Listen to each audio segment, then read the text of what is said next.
Hey y'all, welcome to the Me Too Ministry page. I'm Tamisha Webb, the originator of the page. If you're new here, I always like to start with giving you a little background information about how Me Too came to be and what we're all about.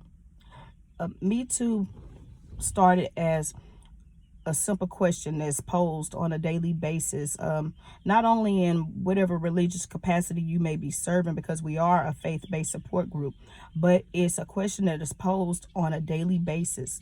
And that question is going to be along the lines of, hey, how are you doing? How are things going? Are you okay? And because we have conditioned ourselves to kind of put on a facade or a persona, and not let what we call the outsiders in on our reality, we're conditioned to have a response along the lines of, oh, I'm okay, all is well, or I'm blessed and highly favored. You see, that's where Me Too starts right there. As I stated earlier, we may go about our lives and not want to let anybody know the reality of our lives. And so I may say that I'm okay, but all chaos is breaking out in my home. I may say that all is well when I'm having problems in my job, problems with my mental health, problems with my finances. So Me Too means, hey, you're having problems, me too. You're having questions or about your spirituality and this place in your life, me too. You having doubts about your life, your children, your finances, so am I. Me Too is a faith-based support group that comes and we meet on a weekly basis to kind of hash out the week's trials and tribulations, if you will, our challenges that we've had. In no way, in no form is Me Too meant to be a group of judgment. No, we will not be a listening ear to be a gossiping mouth. There are no way, shape, form, or fashion are we meant to give unwarranted advice. We're simply here to be a listening ear or a warm shoulder to cry on, to hash out through the week, hash out our trying week. I've personally found out that if you have someone to listen to, iron sharpens iron. And when two or three are gathered in his name, and we touching and agreeing that God will always be in the midst of it. And so, this is where we are. Our topics are God ordained. I go and I seek God on these topics, and he gives me the criteria of what to say. And so with this week, the title was "The Devil Did Not Make Me Do It." The pretense of that was, we all have had situations in our lives where we've operated or we've done something outside the will of God or outside our character, outside our calling. And because it's a safe thing to do to say, oh, the devil made me do it, or the devil is always busy. But that's not always the case. And so the pretenses of the devil did not make you do it. My first post was, we need to stop lying. I'm gonna go a little personal because I don't know what you got going on in your life, but this is me. This is me putting myself out to the world. I needed to stop lying.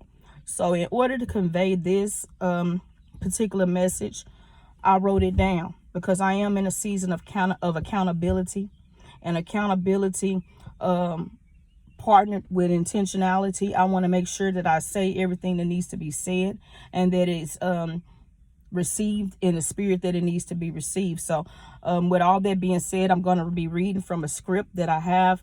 I will not probably be engaging in a camera, but I do want you to listen with your ears and your heart. I need you to receive what I'm saying in the right manner. Once again, this is me, right? And so this is what God has given me to speak to you all today, because he dealt with me with it first. So with that being said, in this season, in this space of my life and in my ministry, I am having to become comfortable with uncomfortability. Part of that uncomfortability is accountability. No one wants to talk about accountability because it causes you to search deep within yourself and to ask God to show you who you are. not who you've masked yourself to be, not the persona that you give to outsiders, the you that you try to hide from even God. This is why, if I'm being honest, I've avoided praying those words, the words of God, show me who I am, show me me. I avoided praying those words because when I pray with expectancy, right? So when I pray and ask God to show me who I am, I expect God to do just that. And I found out that the real me has some shaping up to do.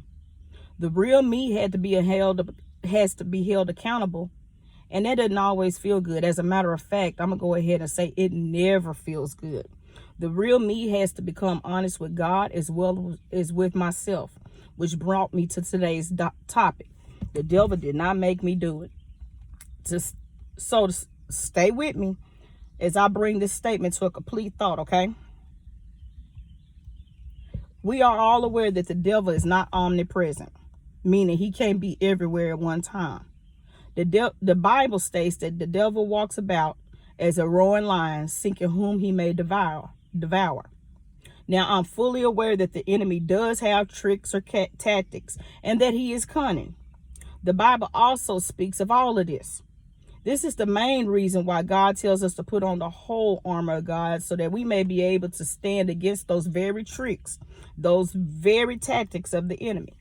And I'm also all too familiar with the enemy sowing seeds of discord, chaos, and confusion, and so on and so forth. But to be completely honest, even before the devil sowed his seeds, I was not bringing my mind under and to subjection unto God.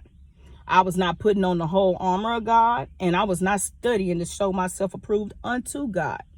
You see, when I prayed and asked God to show me who I was, he answered me, and he took me right to the areas of my life where I lacked. And because God gives me free will to choose life or death, I also know that the enemy does not have that kind of control. So, in the spirit of accountability, God was telling me that before the enemy got to me with his tricks, his tactics, or his seeds of discord, I was already lining up with the enemy, because I was not trying to bring my body and my mind to align with God. So if I wasn't bringing my mind and my body to align with God, then who was I lining my life up with? If I'm not studying to remain in the will of God, then whose will am I aligning myself up with? I'm basically putting myself on the highway to hell, even before the devil came to me. At this point, he don't even need to come and tempt me. I made his job so much easier. He can move on to the next man. So this is where I got that from. You know, that's hard. That's hard. That's really, really hard to deal with. But this is the space that God has got me. And I really hope that it helps somebody. And I hope that this makes sense to you all, because God had gave me some harsh truths that I've had to sit with, that I've had to ask for forgiveness for, and that I've had to repent from. You see, accountability, along with studying, praying, and wholeheartedly seeking God, makes you uncomfortable. I'm just trying to get this thing called life right, y'all. Now, with all that being said, that's all I have for today. I would love for someone, I would love for you all to come and have a conversation with me. If you feel like this is something that you want to do, then feel free to inbox me on the Me Too Ministry page. You can also email me at themetooministry@gmail.com. That's THE.ME2ministry@gmail.com. And as always, if you have any questions or comments, I can be contacted through those same means, as well as you can comment on this video or any other video I post on any of the platforms. Me Too has a YouTube channel that I would love for you all to follow, as well as a Facebook page that I would love for you all to follow anyway. As well, it'll be a great help, y'all. I'm attempting to familiarize myself with TikTok, so I've begun to post there as well. See you all next week with whatever God gives me. Y'all stay blessed.